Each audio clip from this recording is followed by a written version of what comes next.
السلام علیکم ورحمۃ اللہ وبرکاتہ۔ تو ناظرین، اب میں آپ کے سامنے 9th کلاس کے سلیبس کے مطابق سورۃ سبا کا درس لے کر حاضر ہوئی ہوں۔ غور سے سنیں اور توجہ فرمائیں، جو حقانیت پر مبنی ہے۔ اعوذ باللہ من الشیطان الرجیم، بسم اللہ الرحمن الرحیم۔ اللہ تعالیٰ کا نام لے کر ہم اپنا درس شروع کرتے ہیں تاکہ اللہ تعالیٰ کی مدد ہمارے ساتھ ہو جائے اور زندگی کے ہر میدان میں ہم کامیاب ہو جائے۔ سورۃ سبا۔ اعوذ باللہ من الشیطان الرجیم، بسم اللہ الرحمن الرحیم۔ آمن الرسول بما انزل الیہ من ربہ والمؤمنون قل آمنا باللہ وملائکتہ وکتبہ ورسلہ لا نفرق بین احد من رسلہ قالوا سمعنا واطعنا غفرانک ربنا والیک المصیر۔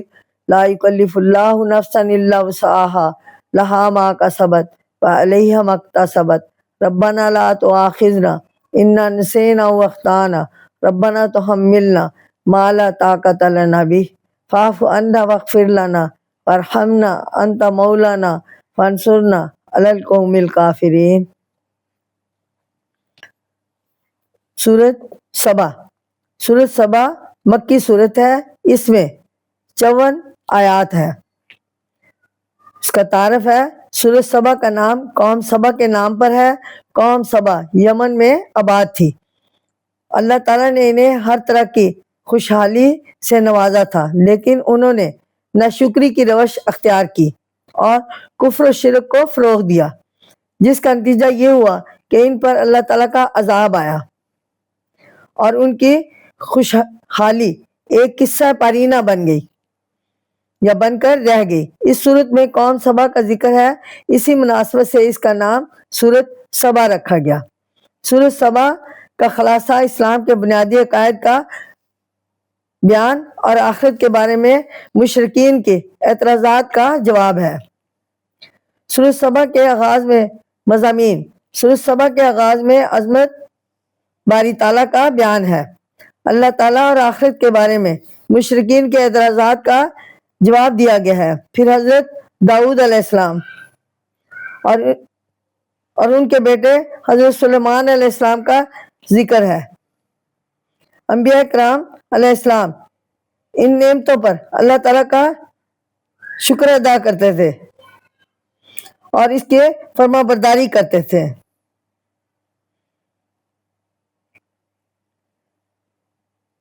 اس صورت میں اللہ تعالیٰ نے عظیم الشان سلطنت، بے شمار نعمتیں اور بہت سے موضع عطا فرمائے تھے۔ پھر قوم سبا کا ذکر ہے، جنہیں بھی نعمتیں عطا ہوئیں لیکن انہوں نے ناشکری کی روش اختیار کی، جس کی وجہ سے دنیا میں بھی سخت عذاب کا شکار ہوئے اور آخرت کے سزا کے بھی حقدار بنے۔ ان دونوں مثالوں کا ذکر فرما کر سبق دیا گیا ہے کہ دنیا میں ملنے والے اقتدار یا خوشحالی میں مگن ہو کر اللہ تعالیٰ کا بھول جانا تباہی کو دعوت دینا ہے۔ سورت کے آخر میں رسالت کا ذکر اور آخرت پر ایمان لانے کا بیان ہے، نیز آخرت میں نافرمانوں کے برے انجام سے بھی ڈرایا گیا ہے۔ تو ناظرین، اب میں سورۃ سبا کے علمی اور عملی نکات آپ کے سامنے پیش کر رہی ہوں، توجہ سے سنیں۔ سورۃ سبا کا مطالعہ کرنے سے جو علمی اور عملی نکات معلوم ہوتے ہیں، ان میں سے کچھ یہ ہیں۔ اللہ تعالیٰ کائنات کے ایک ایک ذرہ اور اس سے بڑی یا اس سے چھوٹی ہر چیز کو جاننے والا ہے۔ سورۃ سبا آیت نمبر 3۔ آیت نمبر 2 ہے، محنت میں عظمت ہے۔ حضرت داؤد علیہ السلام اپنے ہاتھوں سے لوہے کی زری اور زنجیریں بناتے تھے۔ سورۃ سبا آیت نمبر 11۔ پوائنٹ نمبر 3 ہے، اللہ تعالیٰ کی ناشکری پر ظلم نعمت چھین لی جاتی ہے۔ سورۃ سبا آیت نمبر 16 تا 17۔ پوائنٹ نمبر 4 ہے، ہر شخص اپنے اعمال کا خود ذمہ دار ہے۔ قیامت کے دن کسی شخص سے کسی دوسرے کے جرائم کے بارے میں بات پرس نہیں کی جائے گی۔ سورۃ سبا آیت نمبر 25۔ انبیاء کرام کا انکار کرنے والے اکثر لوگ خوشحال اور کھاتے پیتے لوگ تھے جو دنیا کی نعمتوں میں کھو کر آخرت سے غافل ہو چکے تھے۔ سورۃ سبا آیت نمبر 34 تا 35۔ پوائنٹ نمبر 5 ہے قرآن مجید۔ قرآن مجید کی واضح آیات انسان کو شرک سے روکتی ہے اور دین کا صحیح تصور عطا کرتی ہے۔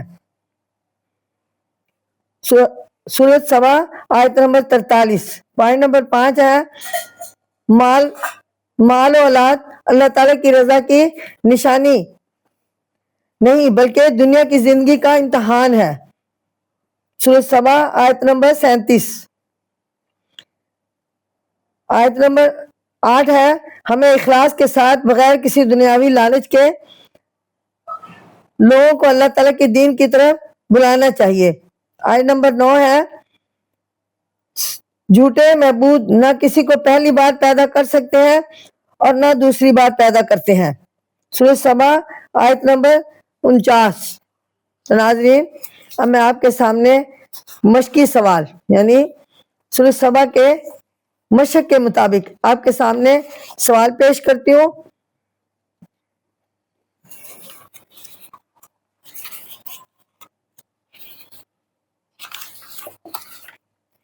آپشن: قوم سبا آباد تھی، یعنی ون آنسر ون کوشچن۔ قوم سبا آباد تھی یمن میں۔ قوم سبا نے روش اختیار کی ناشکری کی۔ حضرت داؤد علیہ السلام کے بیٹے کا نام تھا حضرت سلیمان علیہ السلام۔ انسان کی عظمت محنت میں ہے۔ مال اور اولاد زندگی کا امتحان ہے۔ تو ناظرین، اب میں آپ کے سامنے آپشن کوشچن یعنی شارٹ کوشچن جن کا سوالوں کے جواب آپ کے سامنے پیش کرتی ہوں۔ سورۃ سبا کا یہ نام کیوں رکھا گیا؟ سورۃ سبا کا نام قوم سبا کے نام پر ہے۔ قوم سبا یمن میں آباد تھی۔ اللہ تعالیٰ نے انہیں ہر طرح کی خوشحالی سے نوازا تھا، لیکن انہوں نے ناشکری کی روش اختیار کی اور کفر و شرک کو فروغ دیا، جس کا نتیجہ یہ ہوا کہ ان پر اللہ تعالیٰ کا عذاب آیا اور ان کی خوشحالی ایک قصہ پرینہ بن کر رہ گئی۔ اس صورت میں قوم سبا کا ذکر ہے، اسی مناسبت سے اس کا نام سورۃ سبا رکھا گیا۔ سورۃ سبا کا خلاصہ: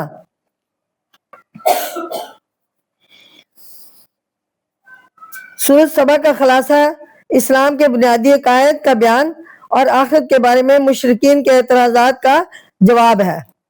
سورۃ سبا کے اہم علمی اور عملی نکات یعنی اللہ تعالیٰ کائنات کے ایک ایک ذرہ میں ذرا اس سے بڑی یا اس سے چھوٹی ہر چیز کو جاننے والا ہے۔ پوائنٹ نمبر 2 ہے محنت میں عظمت ہے۔ حضرت داؤد علیہ السلام اپنے ہاتھوں سے لوہے کی زریں اور زنجیریں بناتے تھے۔ سورۃ سبا آیت نمبر 11۔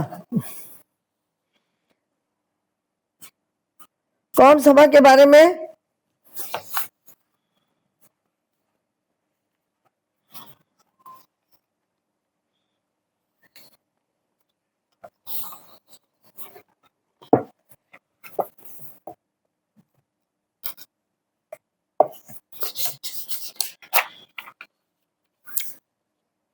سورۃ سبا کے بارے میں آپ کے سامنے کچھ حقائق، حقانیت اور کچھ ہدایت بیان کرتی ہوں اور اس کا خلاصہ اور اس کے بارے میں مفصل حال بیان کرتی ہوں آیت کے حوالے سے، یعنی آیت کا ترجمہ اور تفسیر کر کے۔ سورۃ سبا ترتیب قرآنی کے لحاظ سے قرآن کی 34ویں سورت ہے اور اس کے 6 رکوع ہیں۔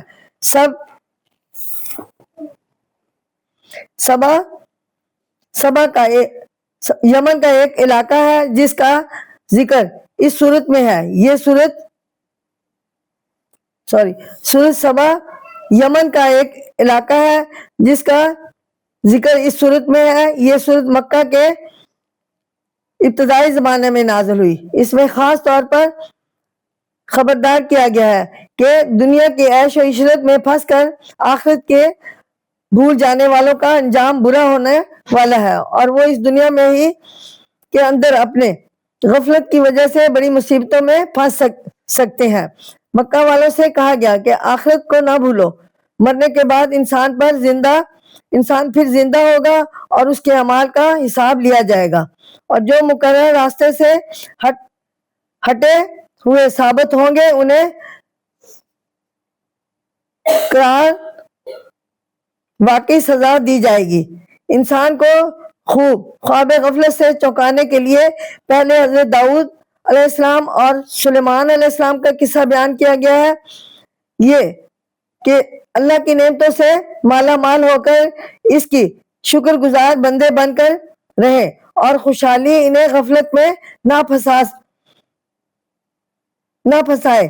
معلوم ہوا کہ خوشحالی میں بھی انسان اچھا بندہ بن سکتا ہے، یعنی خوشحالی میں اپنی غفلت میں وہ نہ پھنسا سکی. تو ناظرین، اس کے بعد سبا والوں کا حال بیان کیا گیا ہے. ان کو فراخی اور سامان سب حاصل تھے، انہوں نے اس پر ناشکری کی اور اس لیے ان کو زندگی کی سختیوں میں پھنسایا گیا، لیکن وہ بگڑتے ہی چلے گئے، آخر کار تباہ و برباد ہوئے. لوگوں کو ان دونوں واقعوں سے سبق سیکھنا چاہیے. تو ناظرین، اب میں آپ کے سامنے قرآن پاک کی سورۃ سبا اور اس کے آیت کے مطابق اس کے حالات بیان کر رہی ہوں اور اس کا بیان آپ کے سامنے پیش کر رہی ہوں. غور سے سنیے. اعوذ باللہ من الشیطان الرجیم، بسم اللہ الرحمن الرحیم. الحمدللہ الذی لہ ما فی السماوات، یعنی سب خوبی اللہ کی ہے جس کا ہے جو کچھ کے، یعنی اللہ کی ہے جس کا ہے جو کچھ کے ہے آسمان، وما فی الارض ولہ الحمد، یعنی جو کچھ آسمانوں میں ہے اور زمین میں، ولہ الحمد فی الآخرات، اور اسی کی تعریف ہے آخرت میں، وہو الحکیم الخبیر، اور وہی ہے حکمتوں والا خبر رکھنے والا. یعلم ما بین، جانتا ہے جو کچھ زمین کے اندر ہے، فی الارض، یعنی یعلم ما بین فی الارض، وہ جانتا ہے جو کچھ زمین میں ہے، وما یخرج منہا، اور جو کچھ اس سے نکلتا ہے. تو ناظرین، اس آیات کے بعد اس آیات کی میں تفسیر آپ کے سامنے پیش کر رہی ہوں. غور سے سنیں کہ اللہ تعالیٰ کی صفات کو اچھی طرح سمجھ لیا جائے تو پھر بالکل واضح ہو جاتا ہے کہ تمام خوبیاں اسی کے لیے ہے، اور حمد و ثنا کا سزاور بھی وہی ہے. یعنی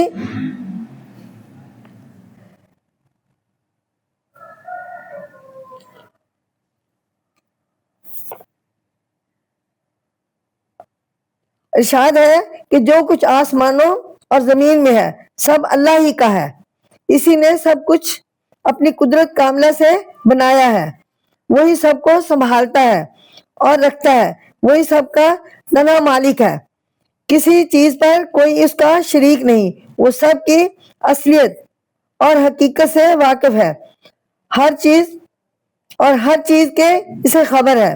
پھر اس کے سوا خوبیوں کا مخزن کون ہو سکتا ہے، اور جب ساری خوبیوں کا مالک وہی ہے تو حمد و ثنا کا سزاوار بھی وہی ہے، اور آخرت میں تو صاف ظاہر ہو جائے گا کہ سوائے اس کے کوئی تعریف کے قابل ہی نہیں ہے. ناظرین، اللہ جل شان، یعنی اللہ سبحانہ تعالیٰ ہر چیز کو زمین میں گھستی ہے یا اس سے نکلتی ہے جانتا ہے، اسے ذرا ذرا کا علم ہے، خواہ وہ زمین کے اندر ہو یا اس سے باہر.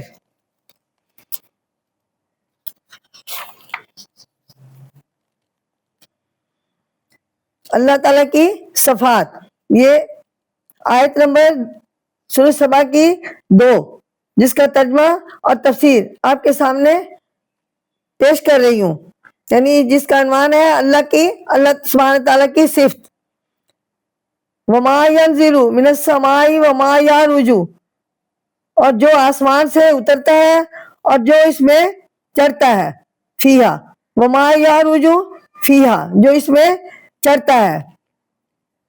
وَهُوَ الرَّحِيمُ الغفور، اور وہی ہے رحم کرنے والا، بخشنے والا.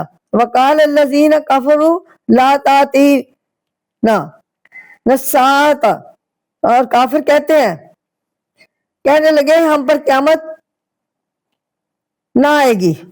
قُلْ بَلَا وَرَبِّي لَتَأْتِيَنَّكُمْ عَالِمِ الغیب، تو کیوں نہیں، قسم ہے اس میرے رب کی جو غیب جانتا ہے. عالم الغیب، جو غیب جاننے والے کی، البتہ وہ تم پر ضرور آئے گی. ناظرین، میں اس کی تفسیر ان آیات کی آپ کے سامنے پیش کرتی ہوں. اور وہ اسے بھی جانتا ہے جو کچھ آسمان سے نیچے اترتا ہے یا نیچے آتا ہے، اور اسے بھی جو آسمان کی طرف چڑھتا ہے. وہ اپنے بندوں کے تصوروں اور خطاؤں سے قصوروں اور خطاؤں سے واقف ہے، لیکن اپنی رحمت کے بدولت جلدی گرفتار نہیں کرتا اور قصور اور خطائیں بخشتا رہتا ہے، کیونکہ وہ مہربان ہے اور درگزر کرنے والا ہے. یہ لوگ جو اللہ سبحانہ تعالیٰ کو نہیں جانتے، نہیں مانتے، منہ اٹھا کر کہہ دیتے ہیں کہ قیامت کوئی چیز نہیں، اس لیے اس کے آنے کا کوئی خطرہ نہیں. نعوذ باللہ. ان سے کہہ دو کہ تم مانو یا نہ مانو، قیامت آ کر رہے گی. اس پر اس کا پختہ یقین اسی کا ہو سکتا ہے، پختہ ایمان اسی کا ہو سکتا ہے جو اس بات پر یقین رکھے. میں اپنے اس رب کی قسم کھا کر جو غیر سے واقف ہے کہتا ہوں کہ وہ ضرور آئے گی اور آ کر تمہیں اپنی گرفت میں لے گی. قیامت کا انکار وہی لوگ کرتے ہیں جو اللہ تعالیٰ کو نہیں مانتے. جو لوگ اللہ سبحانہ تعالیٰ کو مان چکے ہیں اور وہ اس کی صفت اور شان کے قائل ہو چکے ہیں، ان سے اس کا انکار نہیں ہو سکتا، خاص کر اس وقت جبکہ قرآن مجید نے صاف صاف بتا دیا ہے کہ اللہ سبحانہ تعالیٰ نے آسمان کو اس کے اعمال کا ذمہ دار ٹھہرایا ہے.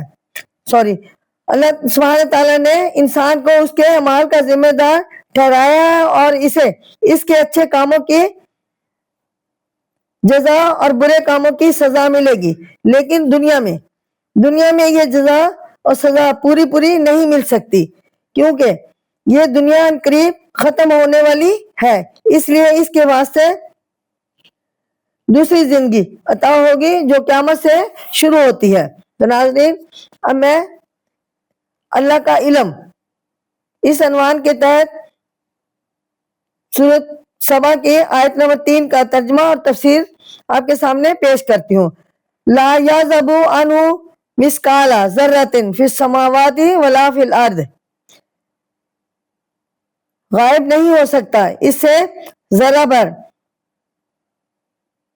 جو آسمانوں میں ہے، ولا فی الارض، اور جو زمین میں، ولا اصغر من ذالک ولا اکبر، اور وہ کوئی چیز نہیں نہ اس سے چھوٹی اور نہ اس سے بڑی. فی کتاب مبین، الا فی کتاب مبین،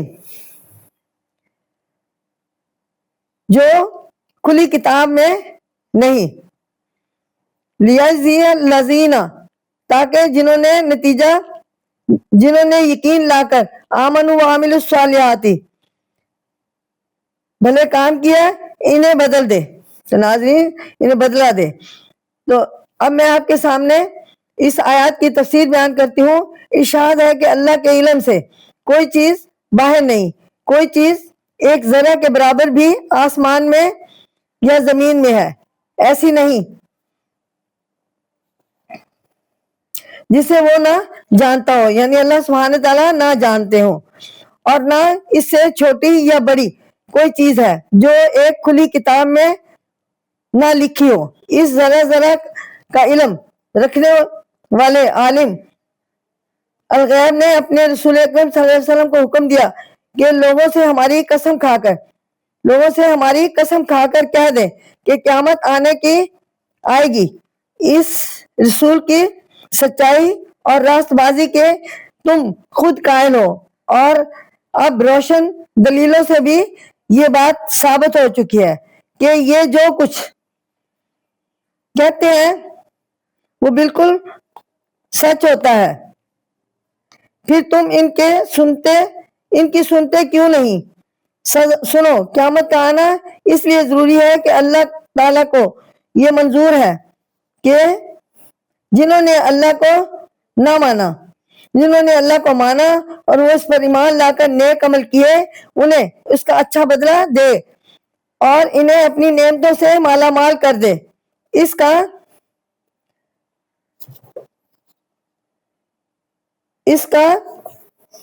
نفع نظام چاہتا ہے کہ انسان اللہ کو مان کر دنیا میں نیک کام کرے اور آخرت میں اس کا نیک پھل پائے۔ تو ناظرین، اب میرا درس کمپلیٹ ہوا۔ آئندہ میں آپ کے سامنے مزید ہدایت سے بھرپور درس لے کر پیش ہوں گی۔ شکریہ، اس وقت کے لیے اجازت چاہتی ہوں۔ السلام علیکم ورحمۃ اللہ وبرکاتہ۔ اور اللہ تعالیٰ سے دعا کرتی ہوں کہ اللہ تعالیٰ آپ کو سمجھنے کی اور مجھے آپ کو سمجھانے کی توفیق عطا فرمائے، آپ کو سننے کی اور مجھے آپ کو سمجھانے کی توفیق عطا فرمائے اور ہدایت دے۔ آمین ثم آمین۔ اجازت، اللہ حافظ۔